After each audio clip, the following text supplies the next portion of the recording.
Impact అనేది అవుతూ ఉంటుంది. ఓకే. సో పంచమాంగళ్యం అంటే ఏంటి సార్?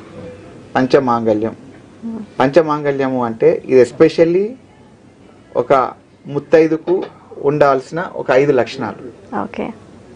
పెళ్ళైన వారినే పంచమాంగళ్యం అని అంటారు. నుదుటిన బొట్టు, మెడలో తాళి, వెంట్రుకలకు పూలు, కాలికి మట్టలు, చేతికి గాజులు. ఓకే.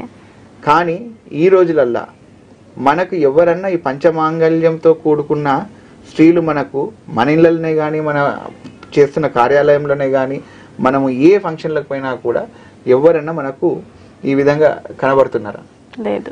ఆ ఇంపాక్ట్ కూడా మ్యాట్రిమోనీ లోపల జరుగుతుంది. మొన్న నాకు ఈ మధ్య కాలం లోపల ఒక కేసు లోపల ఒక అబ్బాయి వచ్చిండు డైవర్స్ కావాలని అడగడం జరిగింది.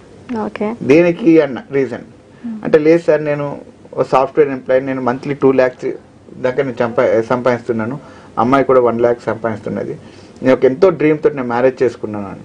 అంటే ఏంటిదబ్బా అన్న అనేది ఉంటే, నాకు అంటే భార్య అనేది ఒక రూపం చేసుకున్నా సార్, కానీ పెళ్ళైనాక దాంట్లో ఏ ఒక్కటి కూడా అమ్మాయి ఫాలో అయితే లేదు, కాబట్టి నాకు అమ్మాయి వద్దు. అంటే ఏంటిదబ్బా అంటే, సార్ ఆమె ఒక హిందూ కస్టమ్ ప్రకారం ఏది లేదు, ముఖానికి బొట్టు పెట్టుకోదు, తాళి మెడలో ఉండదు, చేతికి గాజులు ఉండవు, శారీ కట్టుకోదు, ఏదైనా ఫంక్షన్ పోదామన్నా కూడా శారీ కట్టుకోదు, కానీ బీరువా నిండా శారీస్ అవన్నీ ఉన్నాయి, కానీ నాకు డ్రెస్సెస్ కావాలి అంటే.